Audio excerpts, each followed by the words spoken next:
आप सभी लोगों को मेरा नमस्कार।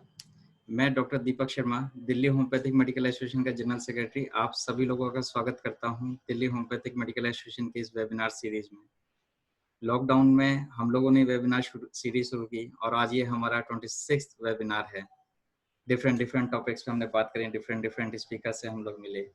जो लोग आज नए हैं उन लोगों को मैं बता दूं कि दिल्ली होम्योपैथिक मेडिकल एसोसिएशन 1932 में डॉक्टर युद्धवीर सिंह सर द्वारा बनाई गई थी। डॉक्टर युद्धवीर सिंह सर दिल्ली के पहले हेल्थ मिनिस्टर थे। उन्होंने दिल्ली में नेहरू होम्योपैथिक मेडिकल कॉलेज और बहुत सारी डिस्पेंसरीज को भी उनकी फाउंडेशन की थी और बहुत अच्छे होम्योपैथिक चिकित्सक थे। बहुत सारे ऐसे लोग हैं जो डॉक्टर युद्धवीर सिंह सर को आज भी याद करते हैं। हालांकि मैं तो कभी मुलाकात नहीं हुई, लेकिन जितने भी मेरे सीनियर्स थे जो उनके बारे में बताते थे वो बहुत अच्छा लगता था उनके बारे में सुन करके। और दिल्ली होम्योपैथिक मेडिकल एसोसिएशन लगातार 1932 से होम्योपैथी के लिए लगातार CME सेमिनार्स और बहुत सारी एक्टिविटीज़ हैं, हेल्थ कैंप्स हैं। होम्योपैथी के लिए बहुत सारे प्रमोशंस जनरल पब्लिक में करती आई है। मुझे सौभाग्य मिला है कि मैं दिल्ली होम्योपैथिक मेडिकल एसोसिएशन का आज जनरल सेक्रेटरी हूँ और मैं चाहता हूँ कि आप सब लोगों तक वो एजुकेशन लगातार होम्योपैथी का या होम्योपैथी का प्रमोशन पब्लिक में होता रहे। और इसके लिए मैं बहुत धन्यवाद करता हूँ पूरी दिल्ली होम्योपैथिक मेडिकल एसोसिएशन को। आज हमारे पास हमारे वेबिनार्स की बहुत सारी तारीफें आ रही हैं, बहुत सारी। लेकिन आज एक फ़ोन आया मेरे पास पाकिस्तान से, तारिक जुबैर जी का। तारिक जुबैर जी BHMS हैं, इंग्लिश लिटरेचर्स में मास्टर्स हैं, LLB भी हैं, एडवोकेट भी हैं और इन्होंने जो कुछ कहा DHMA के बारे में या हमारे बारे में, मैं चाहता हूं कि वो हमें खुद बताएं। तो तारिक जुबैर जी, बहुत बहुत स्वागत है आपका हमारे वेबिनार में। और thank you sir, thank you sir ji. मैं 2 दिन पहले ना जी फेसबुक पे वैसे ही जरा ब्राउज कर रहा था तो मुझे लाइव सेशन आपका देखा मैंने, और जो आवाज थी आपकी बाद में पता चला कि आपकी थी, उसने मुझे ऐसा, वो है ना जी, मैं उसको थोड़ा सा एक दो फिक्रे मिसरे हैं गा के सुना देता हूँ, जरा मेरी तबीयत खुश हो जाएगी। बिल्कुल आवाज वो जादू सा जगाती हुई आवाज, तो ऐसी आवाज थी सर, जादू सा जगाती हुई, और उसने अपने शहर में ले लिया। और फिर मैं सर जी वही का वही हो गया, और फिर वो एक लफ्ज फिक्रा कि अभी और को काम करता हूँ, छोड़ देता हूँ अभी, लेकिन वो आखिर तक माशाल्लाह ऐसा आपने एंटाइज किए रखा कि मैंने फिर उसी लम्हे आपसे रब्ता किया, आपका नंबर लिया, वो देखा सारा, तो मैं आपको इनबॉक्स भी करता रहा कि मुझे सर जी बताएं कब है। और मैं समझता हूँ कि कोई नेकी अच्छा काम कर लेता ना बंदे जिंदगी में तो उसको बदला मिलता है। तो अल्लाह पाक ने मुझे, गॉड ने, आपके सूरत में मुझे, अल्लाह भगवान ने, अल्लाह ने मिला दिया आपकी शक्ल में मुझे। और होम्योपैथी जो कि अभी मुझे कोशिश के बावजूद लोग जो उसके गुंजलक चीज़ें होती हैं, कम्प्लेक्सिटीज होती हैं, एक आर्ट भी है और किसी मिनिमम पे पहुंचना, that takes a lot of effort and ponderance. So I hope that wisdom, insight will be transferred from your side to me by the grace of God. I am so grateful to you, sir. I am so grateful to you. Thank you, sir.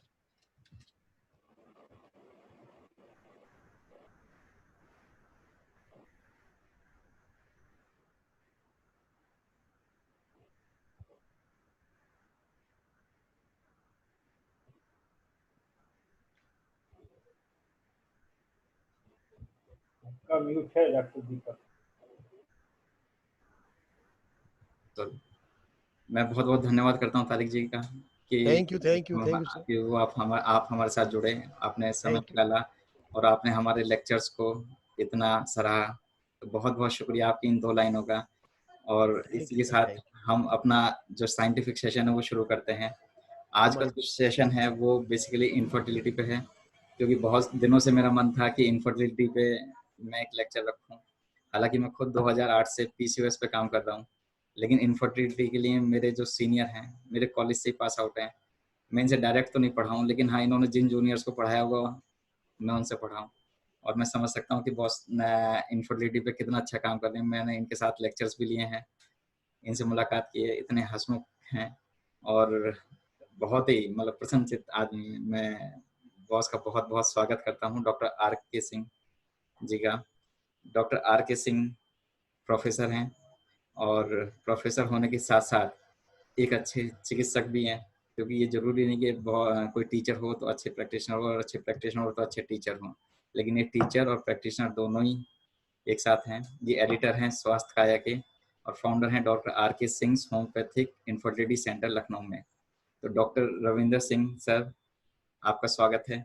मैं तो आपको boss ही बोलूँगा क्योंकि धन्यवाद धन्यवाद। Boss ही बोलता आया हूँ और मैं चाहता हूँ कि इनफर्टिलिटी के बारे में हम वो सब कुछ जाने जो एक्चुअली अनभिज्ञ है। मैं बॉस के बारे में बता दूं कि हम लोग ऐसी बात कर रहे थे एक बार फोन पे, तो बॉस ने मुझे एक चीज़ बताई। उन्होंने कहा कि जो हमारे रिकरेंट स्टाई हो जाती हैं तो उसमें थूजा बहुत अच्छा वर्क करती है। और जब बॉस ने बताया तो मैंने उसके बाद 3 केसेस में थूजा ही दी और मुझे लगता है कि शायद 4 या 5 दिन के अंदर इतने ज़बरदस्त रिजॉल्व हुआ कि हम लोग पल्सिला स्टेफिसेग्रिया या बाकी कोनियम को हम देते रहते थे, टाइम लगता था, लेकिन थूजा ने बहुत अच्छा वर्क किया। तो ये बॉस के एक्सपीरियंस है। कुछ लोग हमसे स्टूडेंट ये भी एक्सपेक्ट करने लगे हैं कि हम उनको सीरीज पढ़ाएं, तो मैं कहता हूं कि हम लोग ऐसे कुछ काम कर रहे हैं कि आपको सब टॉपिक टच करें, चाहे वो इनफर्टिलिटी हो, चाहे डी एडिक्शन हो, चाहे मैट्रिमोनी का हो, चाहे रिपर्टरी हो। तो मैं कोशिश करूंगा कि हर एक ऐसे स्पीकर को ले करके आऊँ ताकि आप लोगों को हर टॉपिक के बारे में जानकारी मिले, क्योंकि हम लोग 1 या घंटे में या 2 घंटे में आपको पूरा कोर्स तो नहीं पढ़ा सकते और हमारा कोर्स पढ़ाने का कोई एम भी नहीं है। मेरा ये भी एम नहीं है कि मैं आपको सिर्फ पेड प्रमोशन के साथ या अपनी कोई प्रमोशन के साथ में पढ़ाना चाहता हूँ। मैं चाहता हूँ कि आप सब लोग सीखें क्लिनिकल प्रैक्टिस में क्या यूज़ हो सकता है। और डॉक्टर रविंदर सिंह सर, आपके लिए तो क्वेश्चंस पहले से आ गए हैं और मुझे पता है जो क्वेश्चंस आए हैं उनका जवाब आप अपनी स्पीच में दे देने वाले हैं। तो बहुत बहुत स्वागत है सर पूरी दिल्ली होम्योपैथिक मेडिकल एसोसिएशन बहुत की बहुत तरफ से। धन्यवाद दीपक जी। हाँ, मैं चाहता हूँ टाइम, क्योंकि सब लोग इंतजार कर रहे हैं आपको सुनने के लिए, तो प्लीज़ आप अपनी स्क्रीन को शेयर करिए। हाँ, और मैं स्क्रीन शेयर करूंगा, उसके पहले 1 सेकंड कुछ जी बात कहना चाहता हूँ। जैसे आपने पूजा का जिक्र किया, जी एक चीज ये है, जो हमारे वरिष्ठ भी बहुत से सीनियर्स भी होंगे जी और भी लोग हैं, तो उनको एक बात कहूंगा कि एज ए होम्योपैथ हमें कभी प्राउड नहीं होना चाहिए कि हमें सब कुछ मालूम है। जी होम्योपैथी ऐसी विधा है कि इसके अंदर हम हमेशा डेवलप ही करते रहते हैं। मैं अपना एक छोटा सा एग्जाम्पल बताता हूँ। जब मैं बिल्कुल नया नया था, मैंने क्लिनिक खोली थी, 94 के आसपास की बात होगी, 26 ईयर्स बैक। तो एक पेशेंट मेरे पास आया और मैं कोई भी मेडिसिन दूं उसको हेवी यूरिन ब्लीडिंग होती थी, मैं कोई भी दवा दूं उसको कोई फायदा नहीं। तो जब बहुत परेशान हो गया तो खैर नेचुरली पेशेंट भाग ही जाएगा जब आप कुछ कर नहीं पाएंगे, तो वो भी। उसके बाद उसने 1-2 महीने बाद मेरे पास आई। अच्छा, उसका इंडिकेशन एरिजिरॉन का आता था, मैं देता था 30 में दिया, 200 में दिया, 1 में दिया, every potency I tried but fail. मैंने सोचा आप क्या करें, तो खैर उसको कोई राह चलते ही किसी ने ऐसे कहा कि why don't you try erigeron in 3x potency, और उसने मार्केट से एरिजिरॉन 3x खरीदा and bleeding stop. Bleeding stop. अब ये जादू होम्योपैथी का है और ये कितना बड़ी बात है कि हम लोग को भी सीखने में पता नहीं क्या क्या चीजें हम नहीं जानते हैं। तो एरिजिरॉन 3x उसने ब्लीडिंग में दिया और आप यकीन मानिए कि मेजॉरिटी ऑफ केसेस के अंदर एरिजिरॉन 3x बहुत जबरदस्त काम करती है, more than mother tincture, more than this. और वो दवा भी कहाँ से, आपको डॉक्टर जी को मालूम होगा, लखनऊ में अपने HSL लैब, बड़ी छोटी सी लैब हुआ करती थी, वही 3x में उस समय बनाती थी। जी जी जी तो वहां से मंगा करके और उसको हमने दिया कई बार उसको, और फिर उसके बाद ढेर सारे मरीजों को हमने जिसको भी दिया है तो इमीडिएटली दैट ब्लीडिंग स्टॉप। बहुत ढेर अच्छी सारे केसेस। जी, ये एक्सपीरियंस आपका बहुत ही बढ़िया है। और ये एक एक्सपीरियंस रहा। और मुझे जो मैंने आपको थूजा बताई थी वो किसी राह चलते हैं मुझसे जिक्र किया जी बहुत पहले, तभी स्टूडेंट लाइफ में भी। जी तो ये अहंकार रखना, ये प्राइड फील करना कि हमें सब कुछ मालूम है, कभी नहीं। राह चलते हुए कोई कुछ कहे तो मैं उसको सुन करके ध्यान देता हूँ, सोचता हूँ कि शायद कुछ हमको बता रहा हो, सीखने की जरूरत है।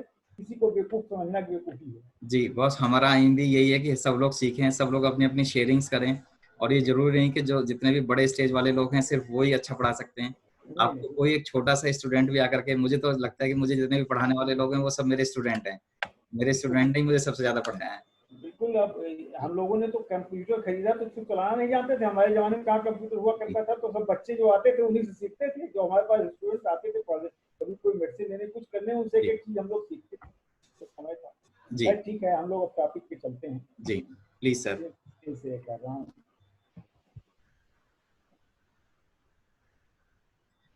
इतने स्लाइड शेयर हो, इतने में आप सब लोगों को बता दूं कि ऐसे जो भी लोग हैं यहाँ पर जो होम्योपैथ नहीं है, डॉक्टर नहीं है, तो वो प्लीज इस चीज को ये कंसिडर ना करें कि हर एक केस के लिए मेडिसिन है।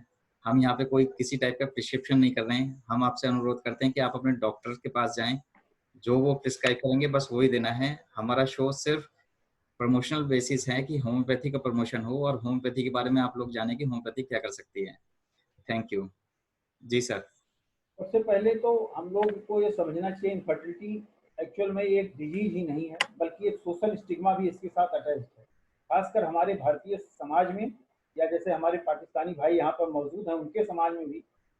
तो हमारे यहाँ एक दिक्कत ये होती है कि जैसे ही इनफर्टिलिटी की समस्या होती है, तो सामाजिक प्रेशर जो होता है, सोशल जो प्रेशर है, स्ट्रेस है, वो लेडी के ऊपर खासकर बहुत ज्यादा आ जाता है। इसके कारण और भी दिक्कतें होती हैं। तो सबसे पहले हम लोग ये देखते हैं कि इनफर्टिलिटी, तो infertility is disease of reproductive system defined by the failure to achieve a clinical pregnancy after 12 months or more of regular unprotected sexual intercourse। हालांकि इसके बारे में एक चेंज भी आया है कि अगर 30 इयर्स के बाद का, जो कि आजकल हो ही रहा है, शादियां जो लेट हो रही हैं, उसके बाद उसको 6 मंथ का ड्यूरेशन कर दिया गया है। अगर 30 इयर्स के प्लस कपल हैं और उनको 6 महीने में बच्चे नहीं होते हैं, तो उनको आप इनफर्टिलिटी का ट्रीटमेंट कराने की जरूरत है। उनको अपने इनफर्टिलिटी डॉक्टर से कंसल्ट करने की आवश्यकता है।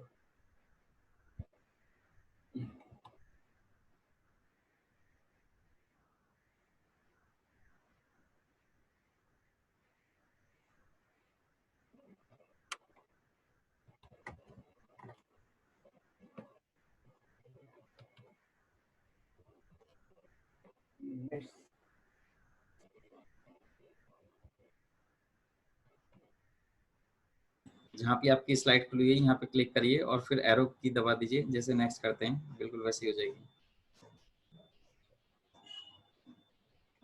जी सर। ठीक है, देखो दीपक का आपका ज्ञान मेरे काम आ रहा है। सर तो जो प्रिवलेंस है सोसाइटी में, इसकी प्रिवलेंस क्या है? पूरे वर्ल्ड वाइड 15% के आसपास इनफर्टिलिटी की केसेस हैं। अपने यहाँ हिंदुस्तान में 10 से 14% तक हैं।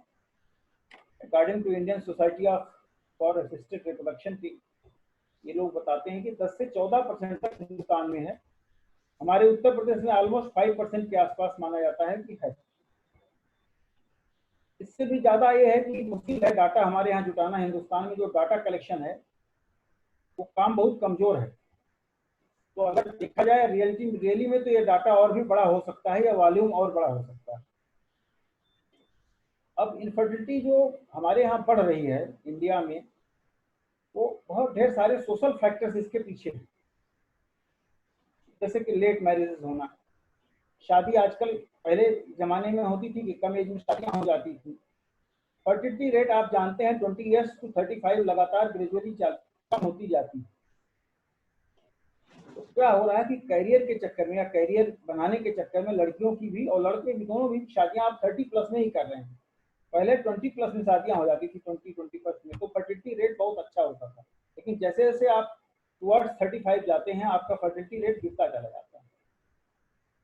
तो अब जो सोशल फैक्टर्स हैं, लेट मैरिजेस हैं, और उसके अलावा और भी फैक्टर्स आ रहे हैं आजकल, जैसे कि बहुत ज़्यादा स्ट्रेस है। स्ट्रेस डिफरेंट टाइप का स्ट्रेस है। कई बार अनरिकॉग्नाइज स्ट्रेस होता है, आप उसको रिकॉग्नाइज नहीं करते हैं कि स्ट्रेस है, और वो स्ट्रेस होता है। जैसे आपके वर्क रिलेटेड स्ट्रेस है, या आप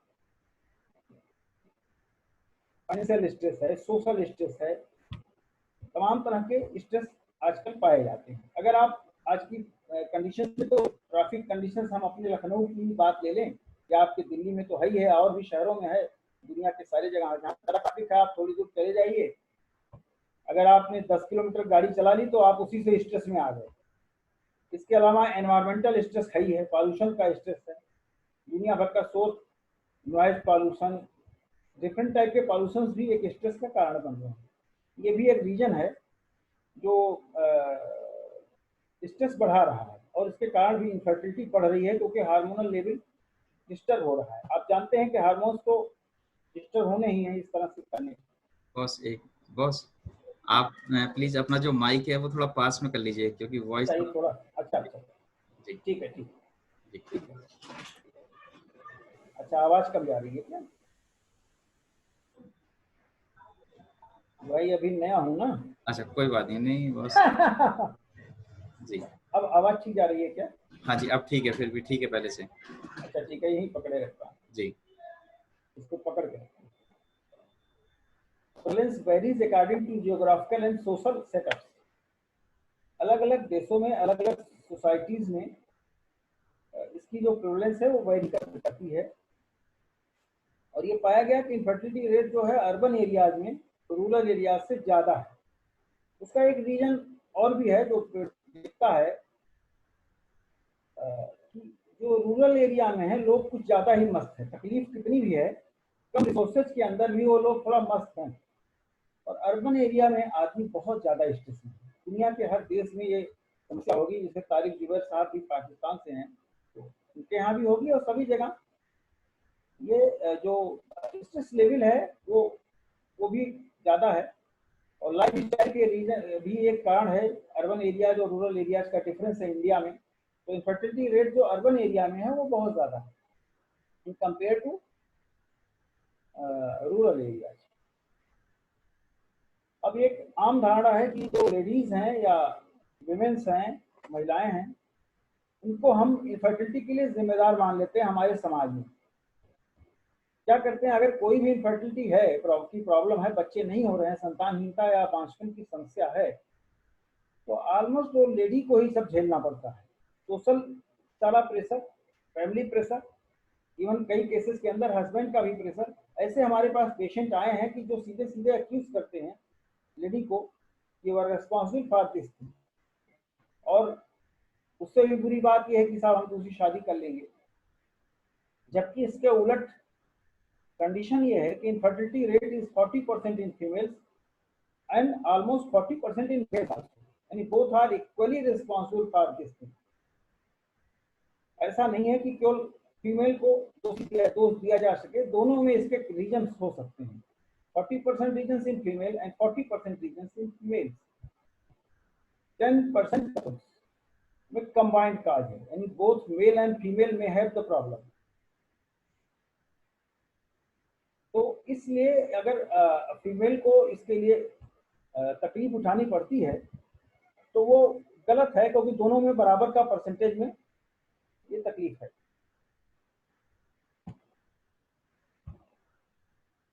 रेस्ट जो 10% है उसमें काज, कपल्स में कोई नोन काज होता नहीं है, कोई कारण पता नहीं लग पाता है, सारे इन्वेस्टिगेशंस नॉर्मल होते हैं, कई सालों तक लोग इलाज कराते रहते हैं।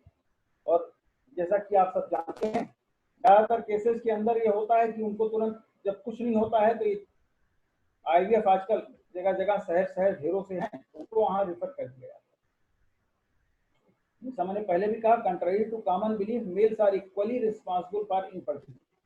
It's not only female, but males are equally responsible for infertility, as the percentage of reasons for infertility is present in males and females both in equal quantity. So therefore, investigation for both partners must before starting infertility treatment. कई बार ये होता है कि कई कई साल तक इलाज लोग कराते रहते हैं, अपना नहीं कराते हैं, केवल अपनी पत्नी का कराते हैं, अपनी वाइफ का कराते रहते हैं इलाज। अगर केवल अपनी वाइफ का ही इलाज करते रहते हैं तो एक पैसे छूट जाता है, यानी we are covering just 40 or 45% of cause, we are not covering 100% cause. तो उसमें यह होना चाहिए कि दोनों का जब आप इलाज करने जा रहे हों तो सबसे पहले तो दोनों मेल एंड फीमेल बोथ का इन्वेस्टिगेशन होना चाहिए, जिससे पता लग सके कि काज ऑफ इनफर्टिलिटी किधर है, मेल में है या फीमेल में, उस हिसाब से उसका इलाज हम कर सकते हैं।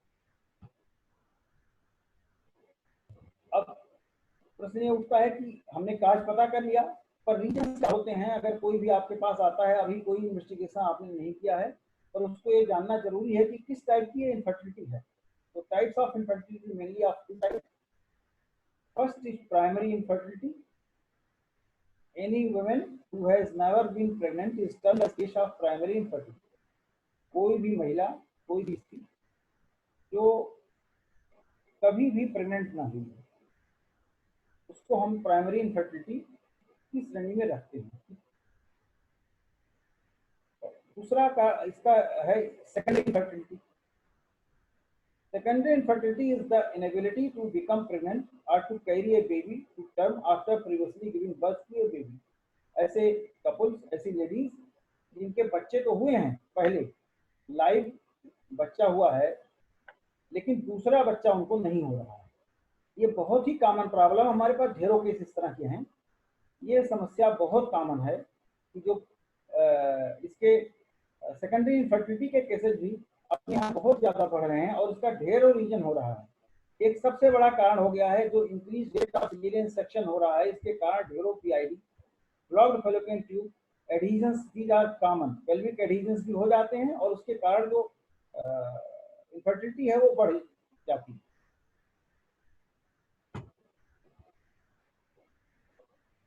अब जो इनफर्टिलिटी है, जैसा कि मैंने आपको बताया कि 50% मेल्स में इसके रीजंस होते हैं और 50% फीमेल्स में। क्योंकि ये टॉपिक बहुत बड़ा है तो हमने केवल फीमेल्स का जो एरिया है उसी को लिया है। नेक्स्ट कभी किसी टॉपिक में हम मेल के बारे में भी डिस्कस करेंगे। तो causes of infertility in females, females में जो काज ऑफ इनफर्टिलिटी है वो क्या हो सकती है, कहाँ कहाँ क्या क्या रीजंस होते हैं उसमें होते हैं। तो पहले इसमें ओवेरियन फैक्टर्स की हम बात करते हैं। ओवरीज में अगर ठीक से ओवुलेशन डिसफंक्शन है, ठीक से ओवरीज में अंडे नहीं बन रहे हैं, तो वो एक रीजन है जिसके कारण इनफर्टिलिटी हो सकती है, ओवुलेशन डिसफंक्शन। इसके बाद आता है decrease ovarian result with the increasing age. This is very common thing in India, I think, all as well as in other countries maybe, because late marriages हो रही हैं due to certain things, और उन late marriages के कारण as बढ़ने के साथ साथ ओवेरियन रिजर्व कम होता जाता है। हम सभी एक जितने भी लोग पैदा हुए हैं वो सब एक डेफिनेट ओवेरियन रिजर्व के साथ पैदा हुए हैं। वो ovarian reserve with the age हर महीने खर्च होना है, तो वो धीरे धीरे करके ओवेरियन रिजर्व कम होता जाता है। That is also effect. Anovulation होता है जैसा कि पीसीओएस में हुआ है। हमारे दीपक बाबू इसके विशेषज्ञ हैं, खूब अच्छा बताएंगे पीसीओएस पे। ये this is also a reason. और एक चीज और हो रही है, प्रीमेच्योर ओवेरियन फेलोर। मैं ये समझ नहीं पा रहा हूँ, क्योंकि 26 साल की प्रैक्टिस में हमने इतने अधिक केसेस जितने अब दिख रहे हैं इतने पहले नहीं देखे। अभी प्रीमेच्योर ओवेरियन फेलोर का के केसेस काफी बढ़ते जा रहे हैं। पता लगा लड़की की एज 30 ईयर्स है और उसको ओवेरियन, उसके सारे ओवेरियन फंक्शन ऑलमोस्ट चले गए। ये बहुत केस बढ़ रहा है। इसका रीजन क्या है? ये एक रिसर्च का सब्जेक्ट है, या तो बदली हुई अल्टर्ड लाइफ स्टाइल है, या हम क्या पी रहे हैं, या क्या चीजें हो रही हैं, एनवायरमेंटल पॉल्यूशन है या स्ट्रेस है, या क्या रीजन है। एक्चुअल में इस पर भी ज्यादा शोध की जरूरत है, इस पर रिसर्च की आवश्यकता है। Why this is happening. तो ये तो हो गए ओवेरियन फैक्टर्स। और दूसरा होता है ट्यूबल फैक्टर्स। आप जानते हैं कि अगर प्रेगनेंसी के लिए अच्छे अंडे बनने चाहिए, ट्यूब्स नॉर्मल होनी चाहिए, उतरस भी नॉर्मल होना चाहिए। तो हम एक बाय एक करके सारी बातों को की चर्चा स्टार्ट में करते हैं। आप सभी डॉक्टर्स हैं तो इस बात को समझ सकते हैं। तो ट्यूबल फैक्टर्स में एक तो हाइड्रोसल्फिन्स होता है। आप जानते हैं हाइड्रोसल्फिन्स, तो पानी भर जाए ट्यूब्स के अंदर, फैलोपियन ट्यूब्स में अंदर। दूसरा ब्लॉक्ड फैलोपियन ट्यूब, बहुत ही कॉमन है इस समय, बहुत ज्यादा कॉमन है। इस पर एक बढ़िया केस आपको दिखाएंगे।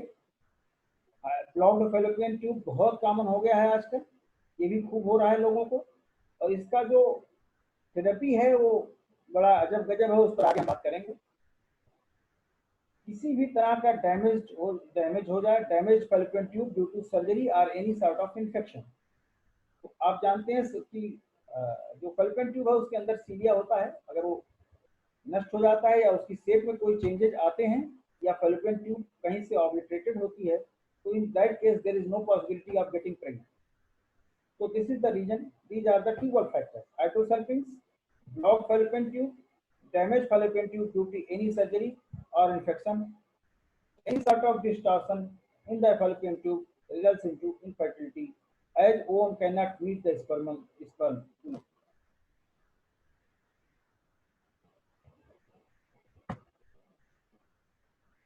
Uterine factors. There are certain factors like there are anatomical problems, unicarnate uterus, bicarbonate uterus, didelphous uterus. These are the common things.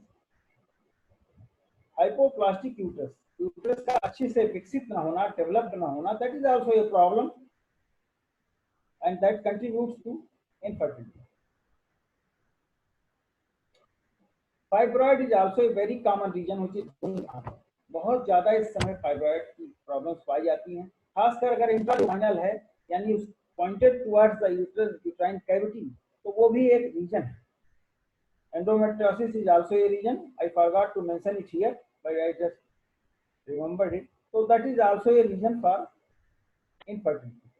So these are the factors, uterine factors, which contributes to infertility.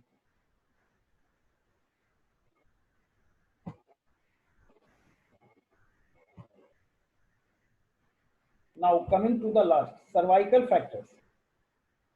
You know, it is the cervix which receives the sperm. So first of all, that gateway must be corrected. Stenosis due to injury, surgery, or any sort of infection that contributes to the infertility.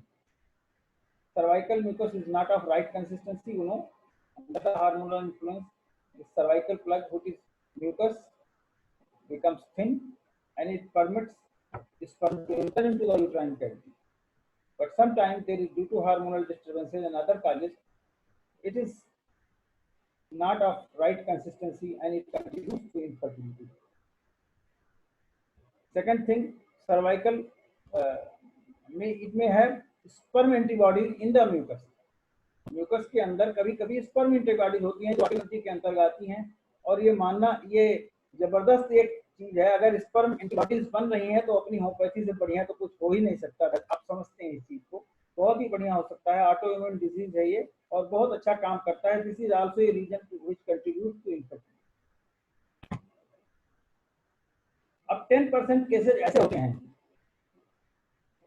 जिसके अंदर कोई काज नहीं पता लगता, यानी सारे investigations हो गए हैं मेल फीमेल बोथ के, बिल्कुल नॉर्मल है, कोई प्रॉब्लम नहीं, समझ में नहीं आता कि इसका रीजन क्या है. And that is Kaza unknown. आप जानते हैं ढेर सारी डिजीजेज ऐसी हैं जिनको काजा अननोन में डाल के छुट्टी पा लेते हैं कि भाई इसका कारण क्या अज्ञात है. जैसे आज कोरोना वायरस आया है तो उसका ट्रीटमेंट ही अननोन हो गया है. हमारे होम्योपैथी में तो अननोन नहीं हो सकता है, पर अभी चांसेस तो कम मिल रहे हैं. Cause unknown is also a reason. तो ये जो 10% का ये विंडो है काजा अननोन वाला, इसमें होम्योपैथी का कोई टक्कर नहीं है और इस केसेस के अंदर बहुत अच्छे रिस्पॉन्स है, बहुत जल्दी रिस्पॉन्ड करते हैं लोग. बस एक अफसोस है इनफर्टिलिटी के केसेस के अंदर कि हमने होम्योपैथ ने अपने आप को इसलिए प्रेजेंट नहीं किया कि कोई अभी फर्स्ट हैंड आया. दुर्भाग्यवश मैं स्वयं भी इस बात का शिकार रहा हूँ. मेरी वाइफ को भी पीसीओएस था and she suffered from years. उसके बाद अब मेरे एक 12 साल का बेटा है by the grace of God, by the grace of doctor. तो होम्योपैथी से ही सफल है, अभी 12 साल का बेटा है. तो वो खुद भी उसका भोगी रहा हूँ. और होता यही है कि जैसे आम आदमी होता है, हम भी पास आउट करके निकले, हमें भी कहीं दिखता नहीं था कि कोई हमारे होम्योपैथी में से भी कोई गायनेकोलॉजिस्ट काम करता है. अभी भी ऑब्स्टेट्रिक एक फील्ड ऐसा है जिसमें होम्योपैथी की बहुत अच्छी फील्ड भूमिका हो सकती है. और जो हमारे और फीमेल डॉक्टर सुन रही हैं, मैं तो कहूँगा इसमें से कोई न कोई ऑब्स्टेट्रिशियन भी बने. I have to refer my patients to allopathic obstetrician once they get pregnant, क्योंकि मैं तो लेबर करा नहीं सकता, अभी हमारे पास ये फैसिलिटीज नहीं है. पर हमारे पास जो रेट है प्रेगनेंसी की सफल होने की रेट है वो आईवीएफ से बिल्कुल कम नहीं है. सारे डाटा हम लोगों के पास मौजूद है. दीपक से ज्ञान लेकर के कुछ करूंगा. जो पुराने आदमी नए लोगों से कुछ सीखेंगे, ये नई ज्योति नए प्रकाश लाने वाले लोग हैं. Thank you.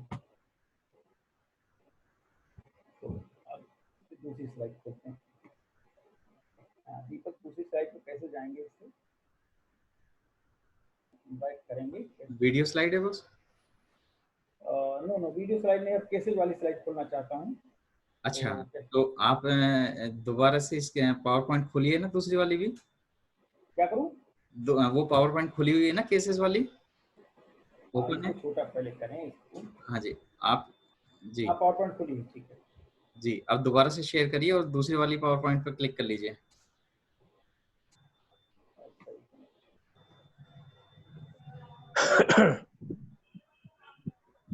बीच में हमारे दिल्ली होम्योपैथिक मेडिकल एसोसिएशन के pattern doctor VP Singh sir हमारे साथ हैं। डॉक्टर सर नमस्कार। नमस्कार, नमस्कार सर। कैसे हैं बस सर आपका वेट कर रहे थे सब। हाँ नहीं, एक्चुअली मैं अब आपने बताया नहीं तो मैं क्लिनिक चला गया। कोई बात नहीं, कोई बात नहीं सर, कोई बात नहीं जी। जी बॉस हो गया शेयर? हाँ, कर रहा हूँ। जी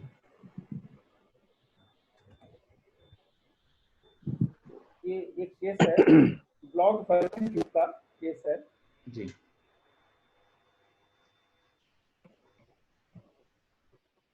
block fallopian tube cured by homeopathy, case history. आप सभी जानते हैं block fallopian tube is connected to the uterus uterotubal junction where the fallopian tube opens into the uterine cavity. आप जानते हैं दोनों तरफ से इसके अंदर होता है। Fertilization of egg results in fallopian tube, so blockage of fallopian tube makes egg infertile. तो मेन पॉइंट्स हैं जहाँ जहाँ इसकी कॉमन है, तो ये पॉइंट्स है, लोकेशंस हैं। प्रॉक्सिमल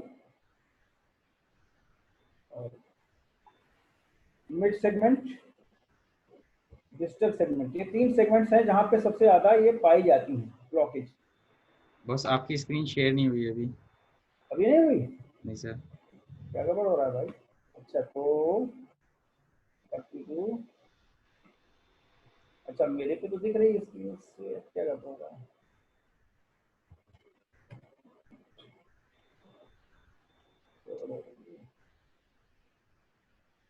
सर मैं यहाँ से ऑफ कर रहा हूँ, दोबारा से आप शेयर करिए प्लीज।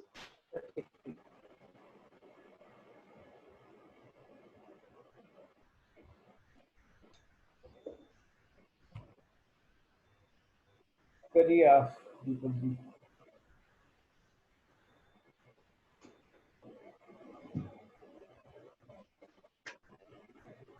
उसमें रिज्यूम शेयर आ रहा है, उसको करूँ? हाँ सर, रिज्यूम शेयर पे क्लिक कर दीजिए बस। जी अब आ रहा है?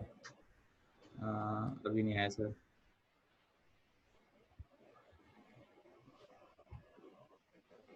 तो फिर से रिफ्रेश करूँ क्या?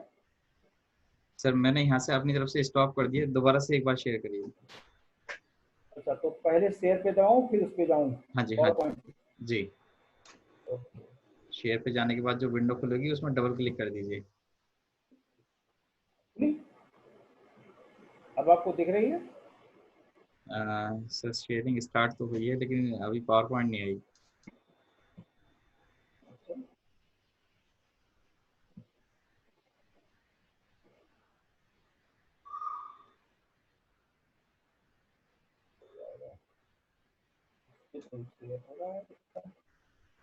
कुछ गड़बड़ हो रही है क्या? नहीं जा रहा, अभी भी नहीं आया? नहीं सर, अभी नहीं आया है। और वैसे आपकी वॉइस ठीक है, वीडियो ठीक है, तो इंटरनेट कनेक्शन ठीक होंगे। हाँ, इंटरनेट कनेक्शन ठीक है, यहाँ ब्रॉडबैंड है। ठीक है सर, आप एक काम करिए, मैं दोबारा से स्टॉप कर रहा हूँ, आप उस पावर पॉइंट को बिल्कुल बंद कर दीजिए, दोबारा ओपन करिए और फिर दोबारा से स्क्रीन शेयर करिए। अच्छा ठीक है, पावर पॉइंट तो साइड में खुला हुआ है हमारी, इससे कोई दिक्कत तो नहीं? नहीं सर, उससे कोई दिक्कत नहीं है। ठीक है, अब शेयर फिर से करूँ? हाँ जी।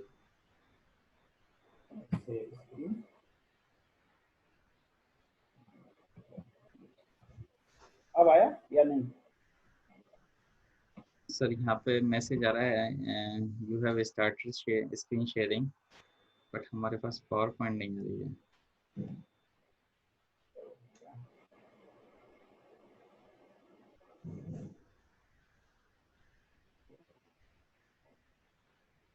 सर आप अपनी जो स्क्रीन केसेस वाली फाइल है वही शेयर कर रहे हैं ना? हाँ हाँ, क्योंकि पहले वाली तो आपकी हो गई थी इजीली।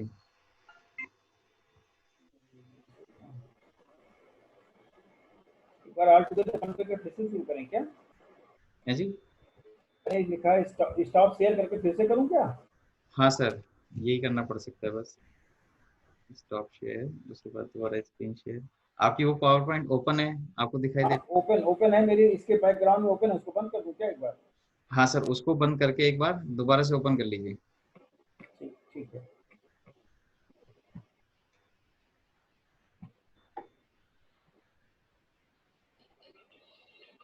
हाँ किया, अब करें शेयर फिर से। जी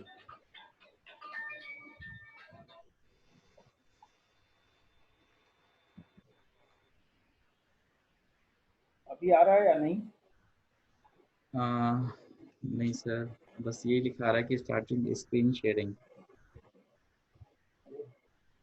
एक मिनट सर, एक मिनट, मैं आपके लिए एक काम करता हूँ कि मैं यहाँ वेट करता हूँ जरा। अभी मेरी स्क्रीन नज़र आ रही है सर? हाँ ये आ रही है। ठीक है, मैं अपनी को स्टॉप करता हूँ, अब आप करिएगा प्लीज़। अब फिर से करूँ हाँ शेयर? जी। पहले स्क्रीन शेयर पे क्लिक करूँ? हाँ जी, पहले शेयर स्क्रीन पर क्लिक करना है, जो ग्रीन कलर का बटन है जूम में नीचे की तरफ। अच्छा, एक इसमें पावर पॉइंट ऑलरेडी खुला हुआ है, इसको सब पूरा बंद कर दूं ऑल टुगेदर क्या? हाँ सर, जो दूसरी पावर पॉइंट है उसको बंद कर सकते हैं। अच्छा ठीक है।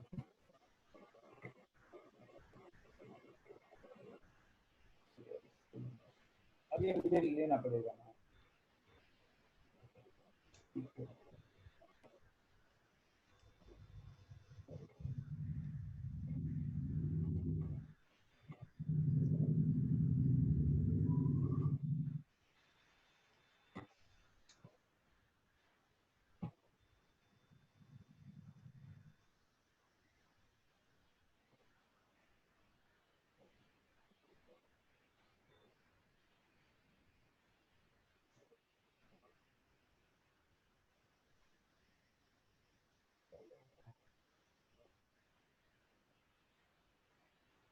आप सभी लोग थोड़ा वेट करिएगा, क्योंकि टेक्निकल प्रॉब्लम है और मुझे पता है कि बॉस को थोड़ा दिक्कत आ रही है। हालांकि हमने पहले सब कुछ प्लान अप कर लिया था और हो सकता है थोड़ी देर में भी ठीक हो जाएगा सब।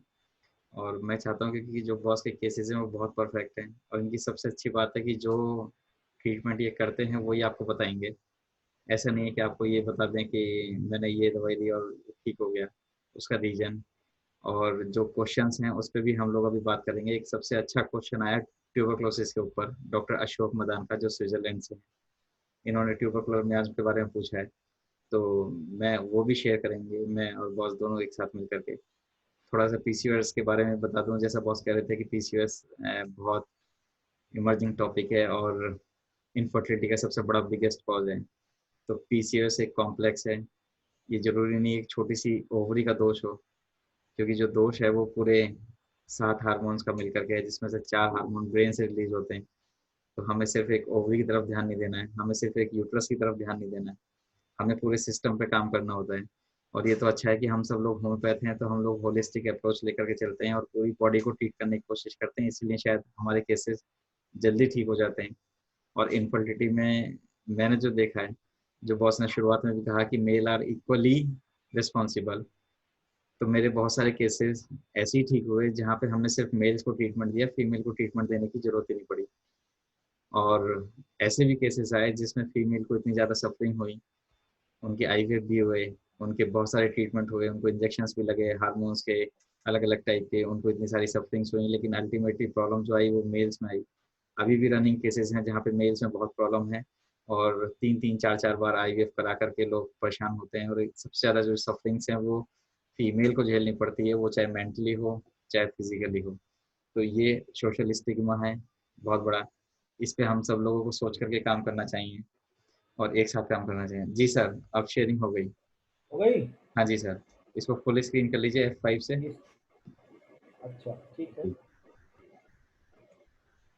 ये कैसे मैंने कर दिया मुझे खुद ही नहीं मालूम, पूछना मत। हाँ, कोई बात नहीं सर, कोई नहीं। This is a blog G cure by homeopathy.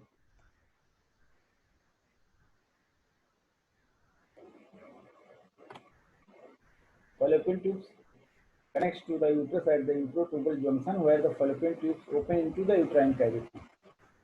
Fertilization of egg results in fallopian tubes, ये सब आप जानते ही हैं. So blockage of fallopian tubes makes lady infertile.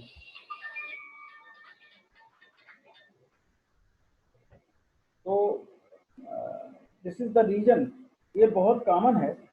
और जैसा कि अभी ट्यूबरकुलोसिस पर क्वेश्चन आ रहा है डॉक्टर, ट्यूबरकुलर माइग्राम पे क्वेश्चन आ रहा है, बट सब सारे पेशेंट जितने भी आते हैं ब्लॉक फैलोपियन ट्यूब के, सबका एक एटीटी तो कर ही चुका होता है, हालांकि होता कुछ नहीं इससे।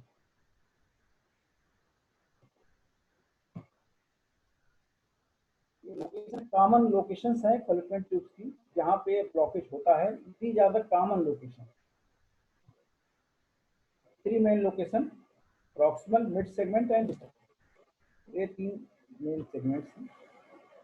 Causes of fallopian tube blockage: endometriosis, PID, pelvic inflammatory disease, uterine fibroid, ectopic pregnancy, ये रीजन हो सकता है। Tubal ligation removal, complications from lower abdominal surgery such as cesarean section, this is very common thing.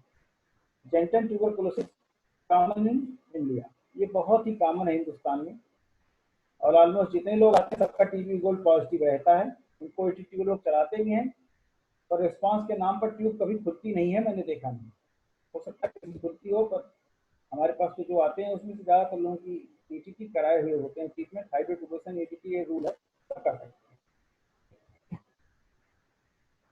Diagnosis for tubal blockage: HSG, chromotubulation, sonohysterography, and one more thing which has been left here, that is more confirmatory, and that is diagnostic laparoscopy. हालांकि ये काफी painful होता है, surgical होने के नाते patient avoid करता है। Even HSG is very painful. इतनी तकलीफ उठाकर एक लेडी माँ बनती है, मेरा दावा है कि उसका 50% भी अगर हम पुरुषों को उठाना पड़े तो एक भी बच्चा धरती पर पैदा ना होता। वाकई माँ को जितनी शक्ति भगवान ने दिया है वो गजब है, अद्भुत। उसके बराबर की सहन शक्ति किसी को नहीं है। HSG भी बहुत ही पेनफुल प्रोसीजर होता है। ज़्यादातर लेडीज आती हैं और हम कई बार उनका जब ब्लॉक फैलोपियन ट्यूब के लिए ट्रीटमेंट करते हैं तो बोलती हैं, तो मैं कहता हूँ कैसे पता लगेगा, तो कहती है कि डॉक्टर साहब दोबारा तो मैं नहीं करा पाऊंगी, बड़ी मुश्किल है, बहुत तकलीफ है। और ऊपर वाले की दया से कभी ऐसा होता है कि जो भी हम केसेज हम लोग लेते हैं उसमें से ढेर सारों की दोबारा जांच कराने की नहीं जरूरत पड़ती, दूसरी जांचें होती हैं। Medical procedures and treatment: hydrotubation सबका होता है, रूटीनली होता है। Response is almost nil, very low, very low. Salpingoplasty is discarded now, but कभी कभी करते हैं क्योंकि सल्पिंजोप्लास्टी से कोई लाभ नहीं होता in most cases. ATT in most cases, जिसमें भी ट्यूबरकुलोसिस टीबी गोल्ड पॉजिटिव आता है सब में वो एटीटी चला देते हैं मोस्ट केसेस के अंदर। और कई बार ऐसा होता है कि वो एम्पेरिकल भी इसका इलाज आईटीटी से करने लगते हैं। कई बार वो लोग कुछ नहीं करते, बस ये एटीटी शुरू कर देते हैं, कोई भी रीजन नहीं मिलता, कोई काज नहीं मिलता, तो एटीटी पे एक बार चला के देख ही लेते हैं।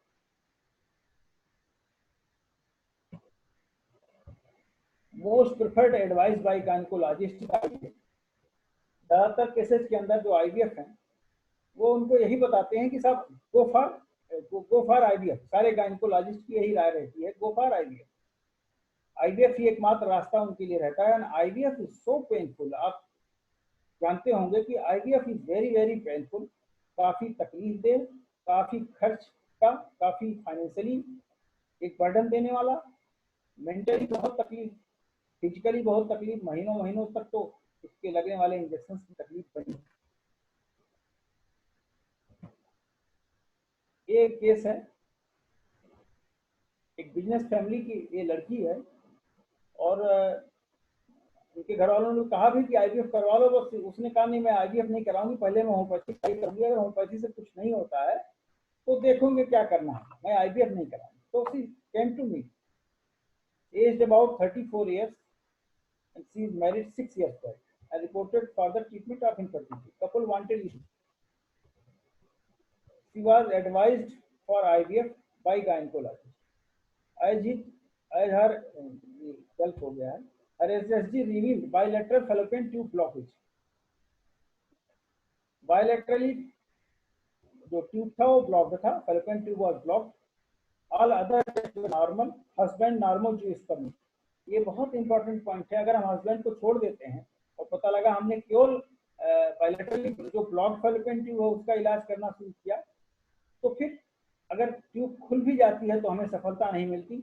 और हमारी इनफर्टिलिटी क्लिनिक में का हमारा जो गोल होता है वो ये होता है हमारा कि पेशेंट को बच्चे हों, प्रेग्नेंट हो जाए। हमारा फर्स्ट और फोरमोस्ट गोल यही होता है कि उसको बच्चे हों, वो प्रेग्नेंट हो, उसको सफलता मिले।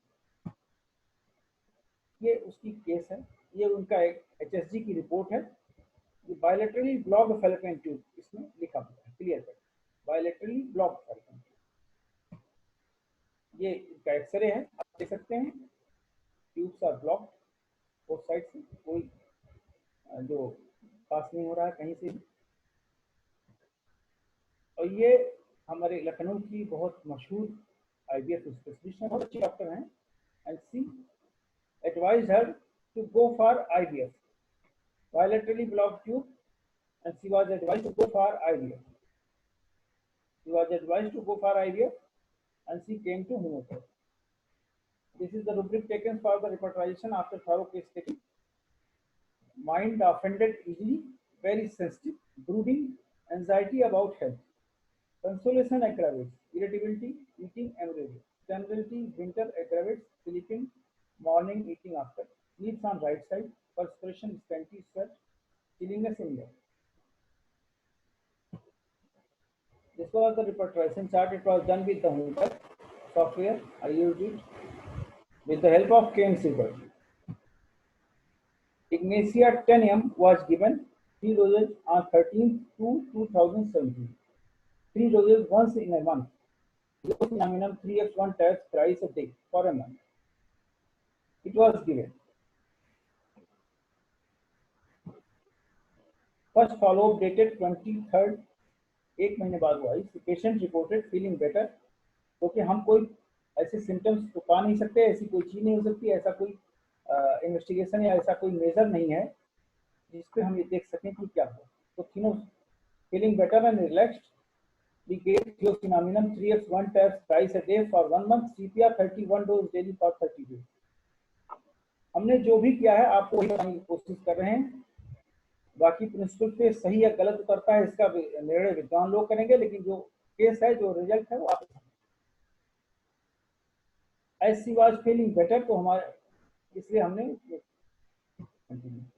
पेन ब्रेस्ट जो था वो हेवीनेस में चेंज हो गया, वो पेन नहीं रहा, थोड़ा सा बेटर उनको लगने लगा। फिर सीपिया 1 dose daily for 1 month again was given, it was repeated. 22/5/17 patient came to report with menses and card test were positive for pregnancy.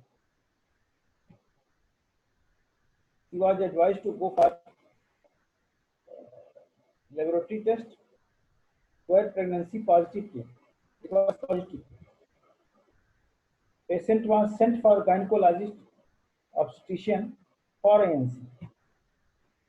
This is sonographic report after 6 weeks of pregnancy. Intrauterine early pregnancy corresponding to 6 weeks 2 days gestational age by CRS. She was having a healthy baby of 6 weeks. This was TIFA done after 16 weeks. Single live fetus of approximate 20 to 22 weeks GA with no gross abnormality. It was, क्योंकि कई बार ये होता है अगर patient homeopathy में है तो लोग एक बोलते हैं साहब होम्योपैथी से चेंजेस हो जाते हैं, कोई दिक्कत ना हो जाए। तो हमने टीफा के लेवल तक उनका सारी जांच कराया और उनकी ऑब्स्टेट्रिशियन देखती रही।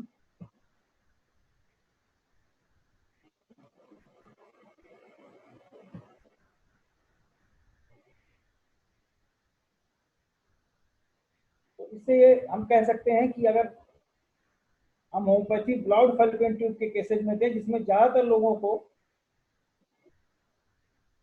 IVF एडवाइस की जाती है और पेनफुल हाइड्रोटिगोसन से और टेस्ट और ATT ट्रीटमेंट से जाना होता है, गुजरते हैं, गुजरने के बावजूद भी सफलता नहीं मिलती, सबको IVF एडवाइस कर दिया जाता है। और IVF हर व्यक्ति ना तो अफोर्ड कर सकता है फिजिकली, मेंटली और ना ही फाइनेंशियली, क्योंकि फाइनेंशियली भी ये बहुत महंगा है। प्लस पहला टेस्ट ट्यूब अगर किसी का फर्स्ट अटेम्प्ट में सफल हो जाए, ऐसे बहुत कम लोग होते हैं। Percentage of success is so low. अगर हम लोग अपने ब्लॉक डेवलपमेंट टीम के ढेरों केसेज हमारे पे हैं, अभी तो समय कम था और कभी बात भी हमारी डॉक्टर दीपक जी से, तो उन्होंने जो टाइम दिया उसमें हम एक ही केस आपको है प्रेजेंट कर पाए। और भी ढेरों केस हैं, और हम तो जिंदगी में यही मानते हैं जो हम इसमें लिख के आ रहा है, मान लो तो हार है, ठान लो तो जीत।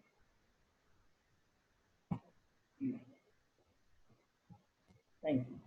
दूसरा केस एक और आपको हम दिखाएंगे, वो भी सर्जिकल केस है। डॉक्टर दीपक लग रहा है आप ऑनलाइन नहीं है क्या? Hello doctor Deepak. नहीं सर, मैं यहीं पे ही हूँ। अच्छा, यहीं पे। हाँ जी। ऐसा है ना कि वो कौन सी एक कॉमेडियन थे, तो कहते हैं कि आप ऐसे बैठो जैसे यहाँ हो ही नहीं, तो उस तरह से बैठ गए थे आप।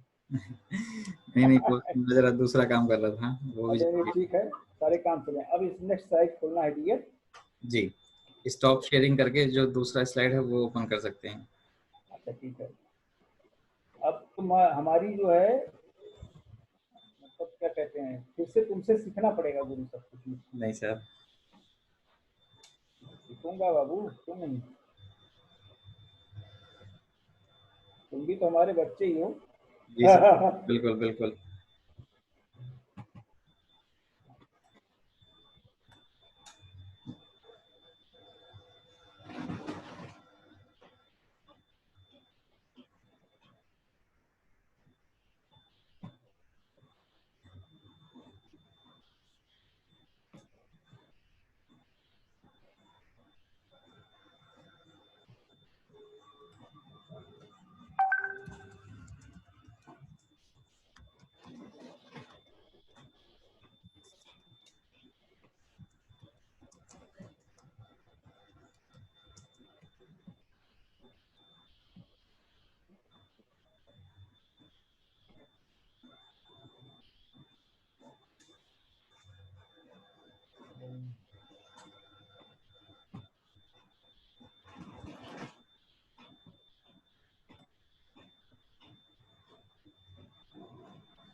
कर देता हमें लगता है।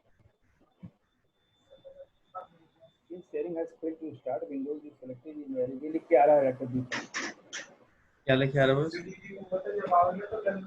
क्लिक कर रहे हैं शेयर के लिए, जी, इसके लिए कह रहे हैं screen sharing has failed to start, Windows is selected in very. कुछ गड़बड़ कर रहा हूँ क्या? कोई बात नहीं बॉस, हो जाएगा। इसे करता हूँ।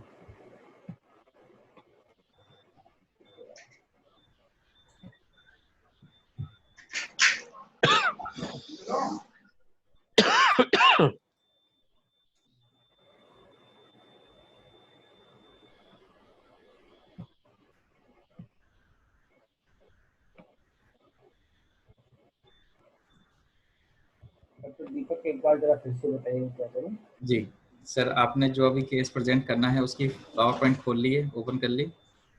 अच्छा, पावर पॉइंट खोल लेता हूँ इसका। जी ये पावर पॉइंट खुल के स्क्रीन पे आ गया, इसको मिनिमाइज करूँ क्या? हाँ जी, अब इसको मिनिमाइज कर दीजिए और जूम पर आ जाइए। जूम पे बिल्कुल बीच में एक नीचे की तरफ शेयर स्क्रीन का बटन है। हाँ, शेयर स्क्रीन है। जी, वहाँ से शेयर स्क्रीन करनी है।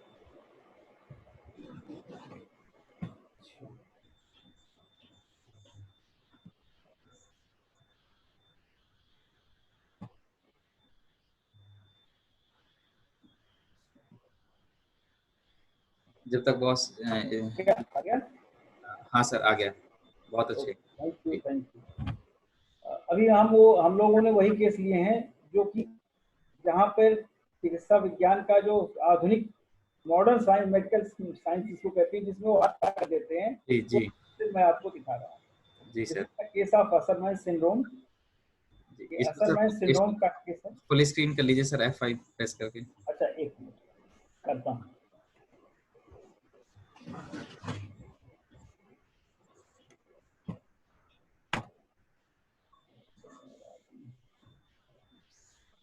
F4 से, F5 से ना? हाँ जी, F5। अच्छा, अब हो गया।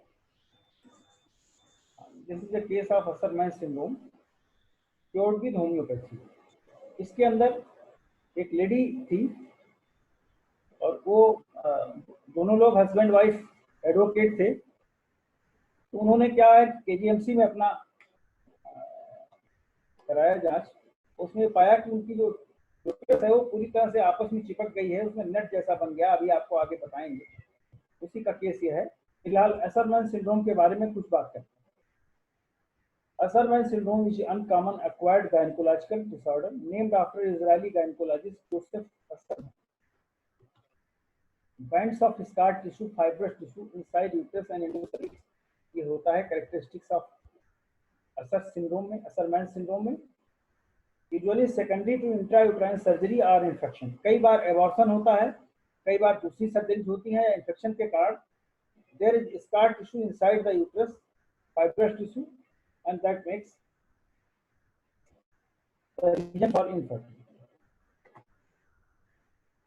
Intrauterine fibrosis without adhesions or abultation of cavity, unstruck Asherman's or endometrial sclerosis. These are the types of Asherman syndrome. Uterine adhesions combined with cervical adhesions. These are also a type of Asherman syndrome. In many cases, front and back wall of uterus stick together. मेरे case में भी जो मेरा patient है उसकी front end back wall of uterus stick together and almost uterine cavity was lost. Adhesions limited some. This is also a type of Asherman syndrome. One other type is that adhesions limited to small portion of uterus. This is very common and it does not create major problems. Extent of adhesions define whether case is mild, moderate or severe. Extent अगर कितना adhesions है इसके ऊपर depend करता है कि उसका impact क्या होगा। And site of the adhesions क्या है, इस पर सारी चीजें देखो। एडिशंस कैन बी थिन, बहुत पतला हो सकता है, थिक हो सकता है, स्पॉटी हो सकता है। And these adhesions are not vascular, उसमें कोई ब्लड सप्लाई नहीं है। इसके सिम्टम्स क्या आते हैं? मेंस्ट्रुअल डिसऑर्डर्स होगा, मेंसेस में भी स्कैंटी, हाइपोमेनोरिया और absent menorrhoea. Some patient does not have menses but feel pain at the time of stipulated menses. This pain indicates obstruction at cervix due to adhesions, which may result in retrograde menstruation leading to endometritis. These are the problems. Asherman syndrome causes infertility, recurrent miscarriage, poor implantation after IVF, preterm labor, IUGR, placenta previa, placenta acidity. Diagnostic hysteroscopy is definitive. Sonohysterography, MRI is also done, but hysteroscopy is most definitive in diagnosing Asherman syndrome. Conventional treatment, surgery, T&C, hysterectomy, PRP. Anybody who is coming to me, I can't advise him to go for hysterectomy. There is no question of going for hysterectomy. हमारी कोशिश ये रहती है कि कितना भी difficult हो, उसका जो प्राइमरी ऑब्जेक्टिव हमारे पास आने का होता है वो होता है बच्चे होना, संतान प्राप्ति, और वो उसी पर हम लोग होम्योपैथी की मदद से कोशिश करते हैं। This is a case, lady of 36 years suffering from absent menses from last month, 4 months, having history of irregular menses. इनको एक बच्चा भी था, is suffering from secondary infertility following, तो उसमें ये इनको मेंसेस आते ही नहीं थे, 4 महीने तो बिल्कुल एब्सेंट था, कुछ भी नहीं था। उसके पहले भी इनका मेंसेस इरेगुलर रहता था। He wanted issue, और इनके बच्चे भी थे। इनकी केस टेकिंग के बाद ये रूब्रिक इनका लिया गया है। रूब्रिक मुझे लगता है नीचे हो गया, पहले इनकी रिपोर्ट आ गई है, आपको ये बताते हैं इसमें क्या लिखा हुआ है। केजीएमयू लखनऊ का ये हिस्टेरोस्कोपी और लेप्रोस्कोपी की गई थी, उसकी रिपोर्ट है। इसमें इन्होंने अपनी फाइंडिंग्स में लिखा है, क्योंकि बहुत महीने है, शायद आपको नहीं पता हो। Cervix stenosed, tubular uterine, dense adhesions present in uterine cavity. Adhesions का अभी मैं दिखाऊंगा आपको। इन्होंने फिगर भी पीछे बनाया था, जैसे एक मकड़े का जाला बन जाता है, पूरे यूट्रस के अंदर ढेर सारी डेंस एडहेजंस थे उसके अंदर। बोथ ऑस्टिया सीम पुल्ड अप, दोनों ऑस्टिया ऊपर की तरफ पुल हो गए थे। और ये आप देखें, इसके अंदर आप देखेंगे पूरा उन्होंने एक फिगर बनाया है डेंस एडिशंस, ये पूरी कैविटी को, and cavity becomes tubular, the cavity shape of the uterine cavity changes. This was the story and they advised her to go for IVF. दोनों हस्बैंड वाइफ दोनों वकील थे. पहले तो खूब बहस करते थे, वो कहीं भी जाते थे, हमारे पास भी आए. सबसे पहले फीस कितनी होगी डॉक्टर साहब की, इतनी क्यों है तो उतनी क्यों नहीं है, दवा का पैसा कितना होगा, वो कितना है क्या नहीं है, इन सब बातों को लेकर दोनों हस्बैंड क्योंकि वकील थे तो उन्होंने अपना कला कौशल यहाँ भी दिखाया. खैर हम लोग तो रोज ही इस तरह के लोगों से मिलते ही रहते हैं, तो हमने कहा ठीक है, आप उनको हमने मेडिसिन दी. ये रूब्रिक्स है रिपोर्टराइजेशन, ऊपर एक गलती से हेडिंग पड़ गई थी. तो ये रूब्रिक्स है desire for travel, anxiety for health, desire for company, menses, amenorrhoea, disturbances for months, sterility. These were rubrics taken for reportization. It was reportized with the help of HomePath. HomePath की मदद से इसको हमने reportize किया, and she was given treatment. It was Pulstila 1 ml, 3 doses given, and Thiocinnaminum 3x thrice daily for 1 month. As you everybody knows, Thiocinnaminum is excellent dissolvent for these things. Menses appeared. She was having absent menses from 4 months. After starting this menses started coming. After 10th day of medicine, felt much better. Same medicine repeated again for 1 month. फिर इन्होंने मुझसे पूछा कि आप ये बताओ doctor साहब कि मैं अपनी फिर जांच कब कराऊं. बहुत ही डेस्परेट लोग थे. इनको डॉक्टर ने कहा था कि go for surrogacy, there is no chance of getting pregnant by any means, even by IVF you can't get child by this way, you have to go for surrogacy और you should adopt. they told me I have a girl child, so why should I adopt? So surrogacy के बारे में they were thinking of surrogacy. तो लेकिन हमने उनसे कहा था कि आप 3 महीने बाद जाइए. अमूमन हमने अपने एक्सपीरियंस में ये पाया है कि लगभग 3 महीने के बाद ये रिस्पॉन्सेज आते हैं, पर वो काफ़ी डेस्परेट थे तो 2 ही महीने में उसी डॉक्टर के पास पहुंच गए. प्राइवेटली डॉक्टर साहब कहीं बैठती थी तो उनको गए, उन्होंने हिस्ट्रोस्कोपी अपनी करा ली and see the report. This is report, आपसे स्क्रीन शेयर कर रहा हूँ, देख लीजिए, इसमें लिखा हुआ है normal hysteroscopic examination, uterus becomes normal, all adhesions vanished and then they came to me, मेरे पास आए और वो कहने लगे साहब अब जो है मैंने कहा वेट करो, आप प्रेग्नेंट भी हो जाएंगी पर वेट करो. बट वो तो डेस्परेशन उनका एक खास बात थी, तो वो दोनों मियाँ बीवी बहुत ही डेस्परेट थे. उन्होंने कहा नहीं, तो फिर वो आईवीएफ के लिए चले गए. आईवीएफ से उनको प्रेगनेंसी हो गई और वो बच्चा पैदा हुआ, बेटा है उनके एक और. तो हम होम्योपैथी से इस केस में एक ऐसी चीज करने में सक्षम हुए जो शायद एलोपैथी के लिए बहुत ही मुश्किल है. इसमें सर्जरी के बाद भी प्रेगनेंसी होना बहुत कठिन हो जाता है, क्योंकि काफी उससे फिर डैमेजेस होते हैं, फिर एडिशंस होते हैं, एक बार एडिशंस हटाए जाए दोबारा आते हैं, ये चीजें होती हैं. ये हमारा एक तीसरा केस. तो हम होम्योपैथी से न केवल इनफर्टिलिटी के कॉमन पेशेंट्स को, बल्कि हमने एक कॉमन अनकॉमन प्रॉब्लम्स बताई. कभी हमें हेजिटेट नहीं करना चाहिए कि अगर ब्लॉक फैलोपियन ट्यूब का केस है या एसएमएस सिंड्रोम है, ये ठीक नहीं होगा. ढेर सारी चीजें ऐसी हैं जिनको होम्योपैथी से ठीक किया जा सकता है. ढेरों लोग ठीक कर रहे होंगे, मुझे उम्मीद है. जो इस तरह की चीजें हैं जहां हम मरीज को मदद कर रहे हैं कि वो आईवीएफ कम से कम करा सकता है. उसने वेट नहीं किया, मुझे पूरी उम्मीद थी कि अगर वेट करता तो शायद उसको नॉर्मल प्रेगनेंसी होती, क्योंकि यूट्रस नॉर्मल हो गया था, जो कि बहुत छोटी बात नहीं थी. ये होम्योपैथी का कमाल है, डॉक्टर हैनमैन का आशीष है हम लोगों के ऊपर, जिससे ये काम चल रहा है. उनके त्याग बलिदान का फल हम लोग उठा रहे हैं, पूरी दुनिया पूरी मानवता उठा रही है. तो ये एक असरमैन सिंड्रोम का केस था. Thank you.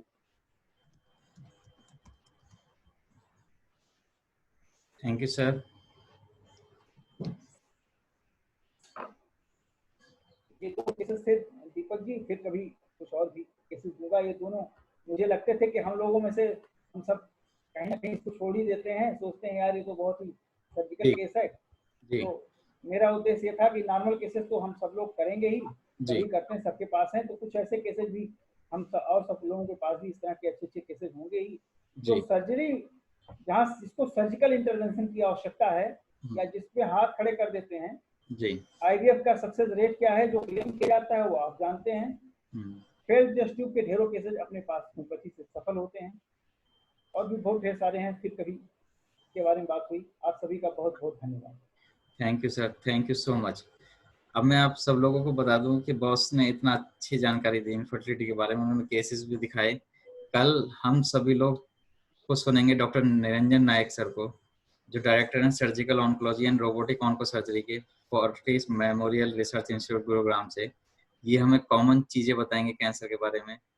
और इसीलिए अगर आपके पास मैसेज नहीं भी पहुंच रहा है और आप मुझे सब सुन रहे हैं तो कल 9 बजे रेडी हो जाइए, हम लोग आपके लिए एक बहुत बढ़िया चीज़ लेकर के आ रहे हैं।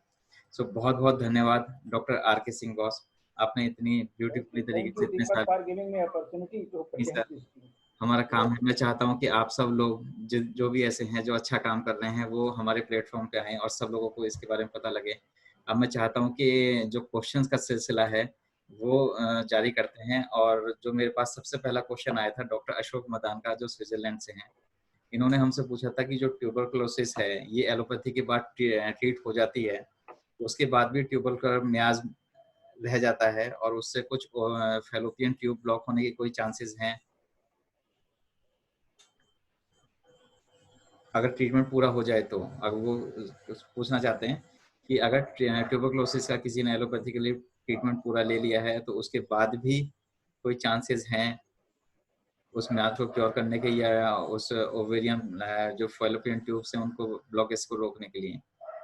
फैलोपियन ट्यूब के ब्लॉक के जितने भी केसेज हमारे पास आते हैं, अभी और भी केसेज हैं हमारे पास। फैलोपियन ट्यूब के जितने भी केसेज आते हैं, कोई ऐसा केस रेयर आता है जिसको एटीटी न दिया गया हो, एंटी ट्यूबरकुलर ट्रीटमेंट जिसका कंप्लीट न दिया गया हो, ऐसे केसेज हमारे पास नहीं आते हैं।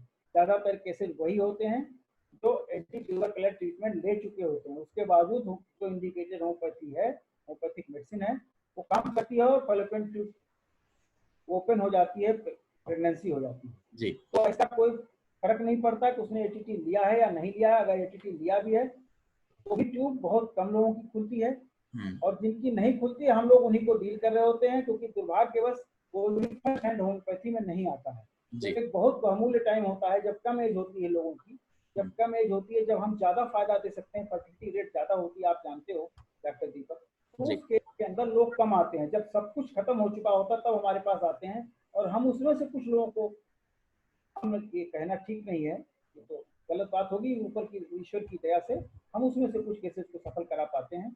ये होम्योपैथी का कमाल है। जी, मैं भी सब लोगों को ये कहता हूँ कि जो लोग मुझसे ये कहते हैं कि होम्योपैथी बहुत स्लो काम करती है, तो मैं उन लोगों को ये जवाब देता हूँ कि होम्योपैथी के पास लोग स्लो आते हैं, होम्योपैथी स्लो काम नहीं करती।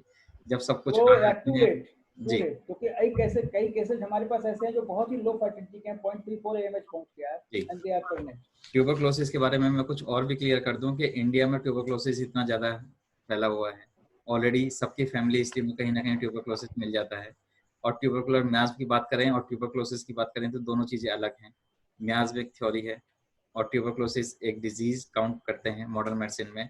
और इनफर्टिलिटी में मैक्सिमम केसेस में फीमेल्स को ये माना जाता है कि उसकी फैलोपियन ट्यूब ट्यूबरकुलोसिस से ब्लॉक हुई होगी, इसीलिए उनको एटीटी दिया जाता है।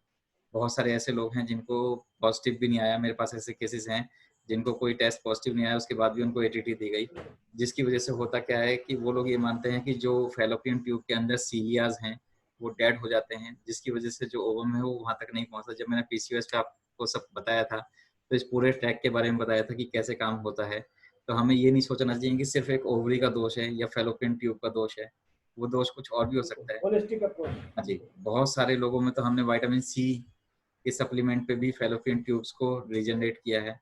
तो हमें हर चीज को देखना पड़ेगा कि आखिर क्या हुआ कि उसकी ट्यूबर जो फैलोपियन ट्यूब है ब्लॉक हुई और किस वजह से ब्लॉक हुई, उसमें चाहे कोई इमोशनल सेटबैक आया हो या कोई कॉन्फ्लिक्ट आया हो, ये हमें पता करना है क्योंकि हम फिजिशियन हैं। कुछ लोग जो हम मॉडर्न साइंस की बात करते हैं तो वो इन्वेस्टिगेशन से पता करते हैं, हम लोग हिस्ट्री से पता करते हैं। यही हमारी शायद ब्यूटी है कि हम सब कुछ वो पता लगे, और जहाँ हमें इन्वेस्टिगेशन की जरूरत होती है वहाँ हम लोग इन्वेस्टिगेशन भी करते हैं। ऐसा नहीं है कि हम लोग इन्वेस्टिगेशन नहीं करते। तो मैं बहुत बहुत धन्यवाद करूंगा। डॉक्टर श्वेता, और कोई क्वेश्चन है प्लीज? सर, डॉक्टर अरुण ने क्वेश्चन किया है कि is there any criteria to access the direction of cure in follow-ups? Direction of cure in the cases of infertility हम ये कैसे फॉलोअप्स में पता लगाएंगे कि हमने जो मेडिसिन दी या जो क्योर का प्रोसेस चल रहा है वो राइट डायरेक्शन में है कि नहीं? There is no other way other than homeopathic principles. Like if patient, first of all, ultimately, if patient becomes pregnant, that is the final thing.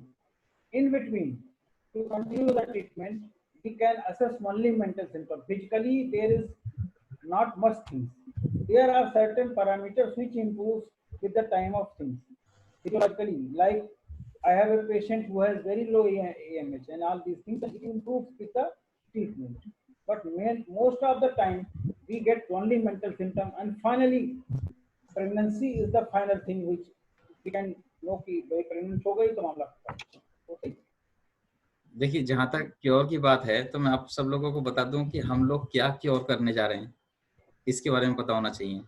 अगर आप इनफर्टिलिटी के बारे में बात करेंगे तो इनफर्टिलिटी के केस जब आया हमारे पास और हमने उसको बेबी कंसीव करा दिया तो क्योर हो गया। क्योर की डेफिनेशन बहुत वेग है। जब हम क्योर पे बात करेंगे, मैं आपको बताऊंगा, एक दिन जरूर बताऊंगा कि आपको एक्चुअली में क्योर किसे कहते हैं। ऐसा नहीं है कि आपने सिर का दर्द ठीक कर दिया तो आप वो क्योर हो गया। क्योर का जो एग्जैक्ट डेफिनेशन है वो डॉक्टर हैनीमैन सर ने थर्ड एफोरिज्म में आप बता दिया था कि क्या क्योर है और कितने हद तक आप जा सकते हो। तो जिन्होंने भी क्वेश्चन पूछा है, मैं चाहता हूँ कि मेरे थर्ड एफोरिज्म वाला लेक्चर एक बार फिर सुने और पता लगाएं कि एक्चुअली हम क्या क्योर करना चाह रहे हैं, हमें यही नहीं पता है। बहुत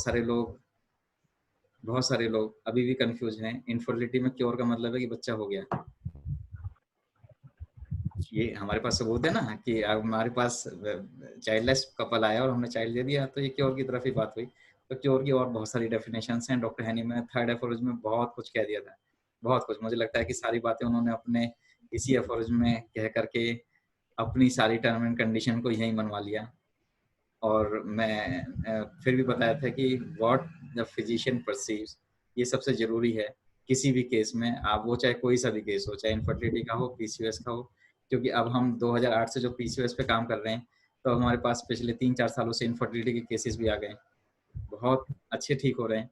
और हमने ये देखा कि बिना आप मैनेजमेंट, जिसमें डाइट भी इंक्लूड है, जिसमें एक्सरसाइज भी इंक्लूड है, इनके बिना केस को एकदम से जल्दी ठीक करना बहुत मुश्किल हो रहा है। और हम चाहते हैं, क्योंकि जैसे ही सर ने शुरुआत में बता दिया था कि शहरों की बीमारी ज़्यादा है, गांव में अभी भी थोड़ा कम है।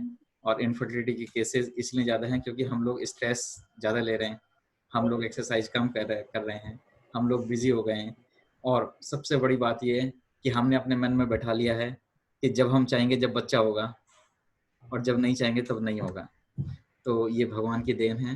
मैं चाहता हूँ कि सब लोग ऐसा मत सोचें कि हम शादी के 3 साल बाद बच्चा करेंगे या 4 साल बाद बच्चा करेंगे। ये प्लान नहीं है, ये आप प्लान नहीं करते हो, इसको नेचर प्लान करती है, आपके हार्मोन्स प्लान करते हैं।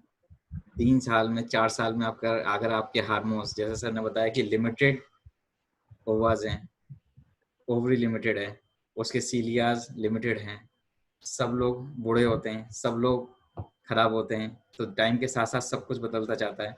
लेट मैरिजेस, फिर भी बॉस ने बता ही दिया है, लेकिन मैं भी रिपीट कर रहा हूँ कि लेट मैरिजेस सबसे बड़ा कारण है इनफर्टिलिटी का। और कम एजेस में इनफर्टिलिटी के केसेस उतने नहीं मिल रहे हैं, और जहाँ पे कम एजेस में मिल रहे हैं वहाँ पे मेल का इन्वॉल्वमेंट भी बहुत है। एक मेरे पास क्वेश्चन आया है एजियोस्पर्मिया के बारे में कि एजियोस्पर्मिया का क्या ट्रीटमेंट है। तो मैं आप लोगों को बता दूं कि जब एजियोस्पर्मिया कहते हैं तो एजियोस्पर्मिया सिर्फ सीमन एनालिसिस के टेस्ट को नहीं बोलते हैं।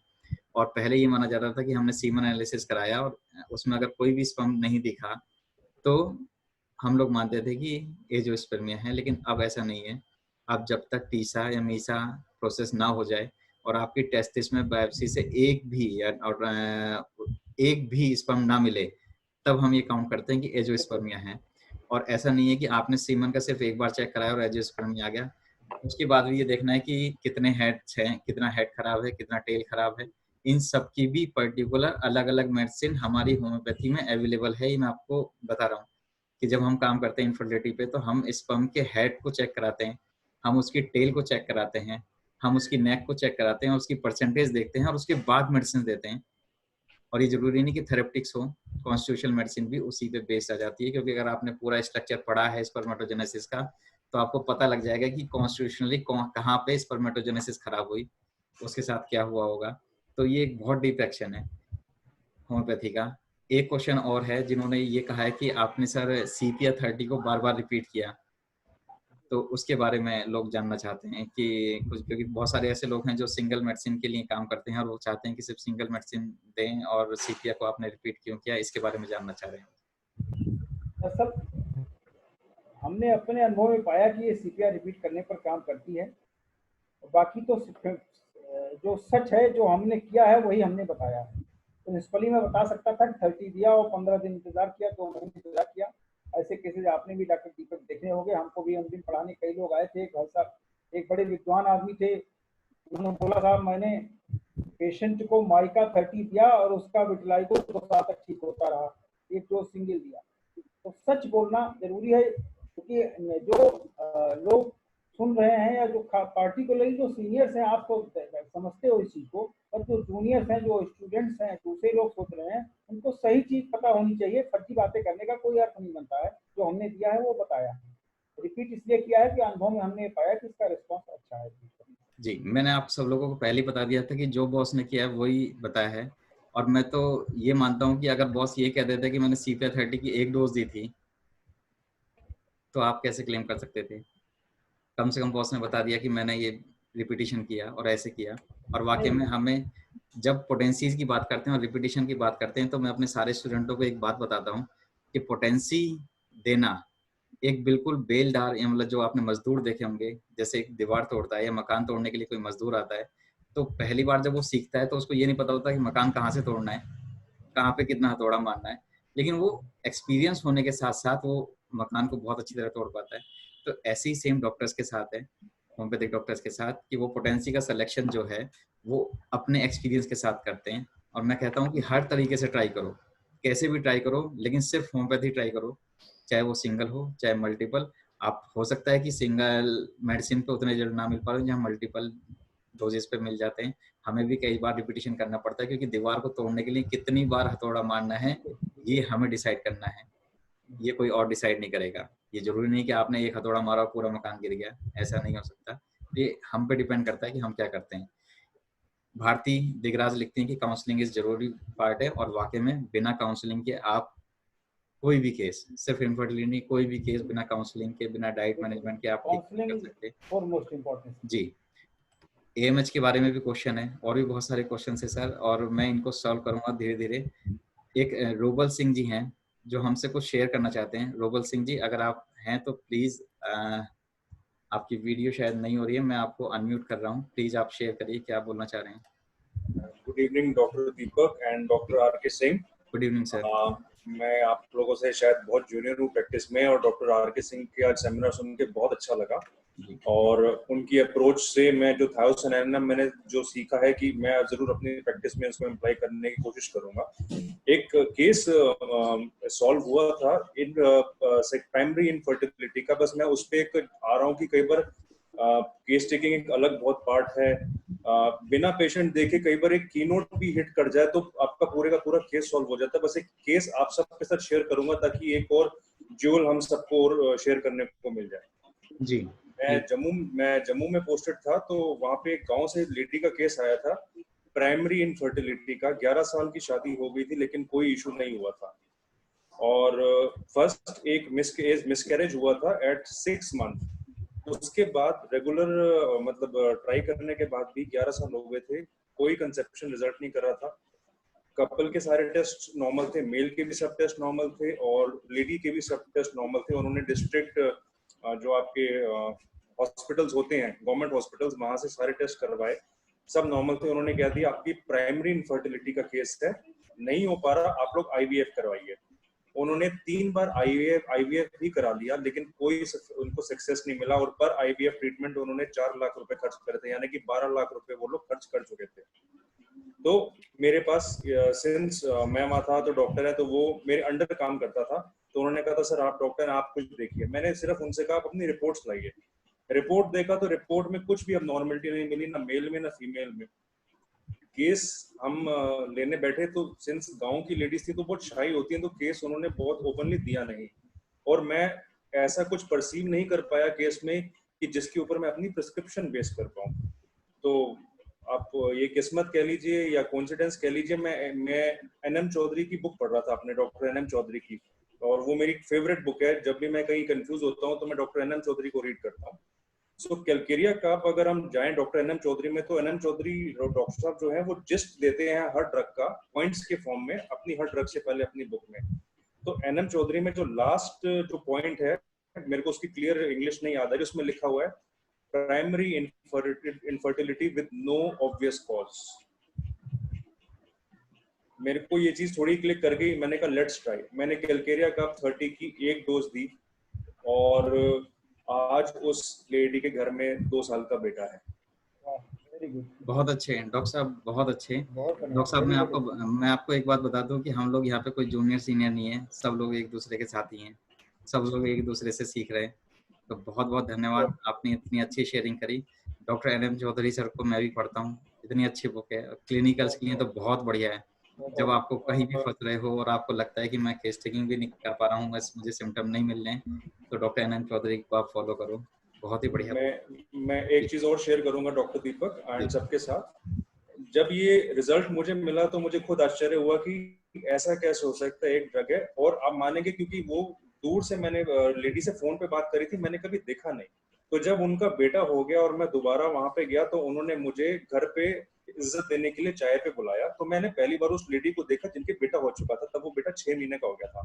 तो जब मैंने उन लेडी को देखा तो उस लेडी की मैं आपको फिजिकल अपीयरेंस बताना चाहता हूँ। She was very fair, a pretty lady and heavy, भारी भरकम, जिसे हम कहते हैं ना कि ऑलमोस्ट 85 या 90 केजीज की होंगी, और फ्लैबी मस्कुलेचर था, and she was a very shy temperament. तो ये चीज मुझे बाद में लगा कि जो मैंने शायद केस टेकिंग पे फोन पे परसीव नहीं करा, परसीव किया, शाइनेस और फिजिकल कॉन्स्टिट्यूशन जो कैलकेरिया का मिला, that was the indication for that particular personality. And Dr. N.M. Chaudhary very clearly wrote primary infertility of unknown cause. अब मैंने उससे पूछा कि भाई एक ही पे रुकोगे, आगे चलोगे? कहते सर और कहाँ होगा, इतनी मुश्किल से 11 साल बाद हुआ है। I gave Calcarea का 201 more dose and now they have been blessed with the second baby 6 months back. बहुत अच्छे डॉक्टर साहब, मैं यही कहना चाह रहा था कि आप कैसे भी सीखो, चाहे वो 30 पोटेंसी देके सीखो, चाहे 6 देके सीखो, चाहे 1M देके सीखो, चाहे 1 डोज दो, चाहे मल्टीपल डोज दो, लेकिन सिर्फ होम्योपैथी दो। और जब आप ऑब्जर्व करोगे, जब आप सीखोगे धीरे धीरे प्रैक्टिस में सिम्टम्स क्या आते हैं, तो आपको पता लग जाएगा। जैसे जब मैं लाइकोपोडियम पढ़ा रहा था तो मैं बता रहा था कि सिर्फ हम एप्लीकेशन पे काम कर रहे हैं, मतलब होम्योपैथी डोजेज इतनी स्ट्रॉन्ग है। हमने भी जब प्रैक्टिस शुरू करी तो हाई डोजेज शुरू करी, हमने भी मिक्सोपैथी करी है, लेकिन हमें 2-3 साल के अंदर ऑब्जर्वेशन करे कि नहीं यार ये अच्छा नहीं है, पेशेंट ठीक नहीं हो रहा, और ठीक हो रहा है तो गलत डायरेक्शन में ठीक हो रहा है। हमने रिफाइन किया और हर साल कुछ ना कुछ सीखते हैं, हर पल हर केस के साथ कुछ ना कुछ नया सीखते हैं। Doctor R K Singh sir तो इतने सीनियर है, ये भी मुझे लगता है हर केस के साथ कुछ ना कुछ सीखते हैं। तो हम सब लोग यहाँ सीखने के लिए बैठे हुए हैं। सीखने की उम्र जिस दिन खत्म हो जाएगी हम लोग खत्म हो जाएंगे, हम सब लोग खत्म हो जाएंगे, बिल्कुल ठीक बात है सर। सो बहुत सारे लोग क्वेश्चन पूछ रहे हैं सर आज एजियोस्पर्मिया और ओलिगोस्पर्मिया के बारे में। तो मैं आपको बता दूं कि आज जो हमने डिस्कशन किया है वो फीमेल इनफर्टिलिटी के बारे में डिस्कशन किया है। और दूसरी बात, जहाँ तक ट्यूबरकुलर मियाज की बात है, तो ट्यूबरकुलर मियाज की मेडिसिन सिर्फ ट्यूबरकुलिनम नहीं होती, बहुत सारे ऐसी मेडिसिन हैं जो ट्यूबरकुलिनम के मियाज को, ट्यूबरकुलर मियाज को ठीक करती हैं। पल्सला भी एक अच्छी बहुत ट्यूबरकुलर मियाज की रेमेडी है। आपको डिसाइड करना है कि इस समय आने वाला पेशेंट सबसे ज्यादा प्रोमिनेंट सिम्टम या सबसे ज्यादा हिस्ट्री को किससे मैच कर रहा है, आपको वो मेडिसिन दे रही है। अगर वो मेडिसिन बहुत अच्छी है, वो सिमिलियम है, वो तो ट्यूबरकुलर चाहे सिफिलिटिक मियाज चाहे सोरिक मियाज वो सबको कवर करेगी। क्योंकि मैं सब लोग कहते हैं कि पॉलीक्रेस्ट रेमेडीज अलग होती हैं, मैं तो कहता हूँ होम्योपैथी में सब पॉलीक्रेस्ट है, कोई भी किसी भी पोटेंसी में कहीं पे भी काम कर सकता है। यही फैक्ट जी, हमारे पास हम हर एक पोटेंसी, जैसे भी डॉक्टर साहब ने डॉक्टर रुबल ने कैलकेरिया कार्ब डिस्कस की, तो कैलकेरिया कार्ब का 6 में अलग रोल है, 30 में अलग रोल है, 12 में अलग रोल है, 200 में अलग रोल है। ऐसी अगर हम बात करें तो 201 पोटेंसी का अलग रोल है। तो हमें ये पता होना चाहिए कि 201 क्या है, 202 क्या है, 203 क्या है, 205 क्या है। आज भी हमारे बहुत सारे ऐसे सीनियर्स हैं जो 207 पोटेंसीज यूज करते हैं और उसके इफेक्ट बहुत ही लाजवाब है, जिनके कोई साइड इफेक्ट भी नहीं है। LM पोटेंसीज भी यूज करते हैं। तो आप सिर्फ होम्योपैथी यूज करो, कैसे भी करो, और ऑब्जर्वेशन शुरू करो। जिस दिन आपने ऑब्जर्वेशन करना शुरू कर दिया, आपको सब कुछ अपने आप सीखने को मिलता चला जाएगा। तो मैं बहुत बहुत धन्यवाद करता हूँ doctor R K Singh sir. और सबसे बड़ा धन्यवाद तो इसलिए क्योंकि कल मैंने एक छोटी सी रिक्वेस्ट करी और आपने एकदम से हाँ कर दी, तो इसके लिए तो बहुत बहुत धन्यवाद। और हमारे साथ आज डॉक्टर वीपी सिंह सर हैं, हमारे एसोसिएशन के पैटर्न सर हैं। तो मैं इजाजत चाहूंगा कि डॉक्टर वीपी सिंह सर कुछ कहें आज के लेक्चर के बारे में। डॉक्टर आर के सिंह, आपका बहुत बहुत धन्यवाद। Thank you sir. सबसे बड़ी बात यह है कि आपको एक होम्योपैथिक गायनेकोलॉजिस्ट और इतनी सफलता के साथ आप होम्योपैथी से गायनेकोलॉजी को आप ठीक कर रहे हैं, और DHMA के इस वेबिनार में आने के लिए आपको बहुत बहुत बधाई। दोबारा फिर मिलेंगे। अधूरा लेक्चर रह गया सर आपका ये। सर फिर जरूर सर। अधूरा इसलिए लग गया है क्योंकि इनफर्टिलिटी का केस बिना मेल के ठीक नहीं हो सकता ना। हाँ, बिल्कुल। आज हमने सिर्फ फीमेल को डिस्कशन किया है, मेल को भी डिस्कशन करेंगे। तो सर नेक्स्ट टाइम और मिलेंगे एक बार, तो तब अच्छा लगेगा जी। बहुत बहुत धन्यवाद। हाँ, आप सब लोगों को बता दूं कि दिल्ली होम्योपैथिक मेडिकल एसोसिएशन की मेंबरशिप लेने के लिए आप हमारी वेबसाइट www.dhma.in पे जा सकते हैं। हमारे फेसबुक पे भी आज ये सब लाइव हो रहा है। और किसी भी दिक्कत के लिए आप प्लीज मुझे कॉल कर सकते हैं 9711153617 पर, या मुझे व्हाट्सएप कर दीजिए। अगर किसी वजह से मैं फ़ोन नहीं उठा पाता हूँ तो प्लीज़ मैसेज कर दीजिए, क्योंकि हमारे क्लिनिक भी हैं, हम वो भी ऑपरेट कर रहे हैं, हम DHMA को भी आगे बढ़ा रहे हैं और आप सबके साथ मिलकर के चल रहे हैं। क्योंकि मुझे लगता है कि मेरे पास इस समय शायद 50 से ज़्यादा क्वेरीज डेली रहती हैं डॉक्टर्स की, जो मुझसे डिस्कशन कर रहे हैं। तो मुझे बहुत अच्छा लग रहा है कि आप सब लोग मुझे इस काबिल समझते हो कि आप मेरे से कोई केस डिस्कस कर रहे हो। तो बहुत बहुत धन्यवाद doctor R K Singh sir आपका, डॉक्टर वीपी सिंह सर आपका धन्यवाद, doctor Shweta, doctor Garima, doctor Usama, सभी लोगों को बहुत धन्यवाद। जी doctor VP Singh sir. Doctor R K Singh का नंबर एक बार डिस्प्ले करा दिए सर। हाँ सर, मैं एक बार प्लीज, मैं doctor R K Singh sir, आपके पास कोई पावर पॉइंट है जिसमें आपके फोन नंबर लिखे हों? या आप एक काम कर सकते हैं, आप चैट में जाकर के अपना फोन नंबर लिख दीजिए प्लीज। चैट में लिख देता हूं जी, चैट में सभी को मिल जाएगा। चैट में हमने फॉर्म भी भेजा है। मेरे पास कुछ ऐसी शिकायतें भी आई जिसमें 2-3 लोगों ने कहा कि हमें सर वेबिनार की इंफॉर्मेशन नहीं मिल रही है। हम लोग आपको डेली अपडेट कर रहे हैं, लेकिन बहुत सारे ईमेल बाउंस हो रहे हैं। ज़्यादातर ईमेल बॉक्स, आप अपना ईमेल बॉक्स चेक करिए, वो शायद फुल हो, इस वजह से भी बाउंस हो जा सकते हैं, या आपने DHMA को स्पैम में डाला हो। आप स्पैम में चेक कर लीजिए, क्योंकि यहाँ से सभी लोगों को ईमेल बहुत अच्छे से जा रहे हैं, लेकिन बाउंस ऑफ के मेल भी बहुत ज़्यादा हैं। तो हो सकता है इस वजह से ना मिल रहे हों, लेकिन हमारे टाइम फिक्स हैं कि हम लोग 9 बजे इस पे अपना नंबर डिस्प्ले कर दिया है, डाल दिया है। ठीक है सर, थैंक यू। तो DHMA से रिलेटेड किसी भी दिक्कत के लिए तो आप मुझे 9711153617 पर व्हाट्सएप करिए। फेसबुक पे जाकर के हमारा पेज लाइक करिए, उसको फॉलो करिए, आपको सारी इन्फॉर्मेशन मिलती रहेंगी। आप यूट्यूब चैनल को सब्सक्राइब करेंगे तो आपको सारी वीडियोस वहाँ मिलती रहेंगी। और मैं कोशिश कर रहा हूँ कि अपनी प्रैक्टिस के साथ आप सब लोगों को ज्ञान देता रहूँ। सो बहुत बहुत धन्यवाद आपका, बहुत धन्यवाद सबको जोड़ने के लिए। Thank you doctor Deepak.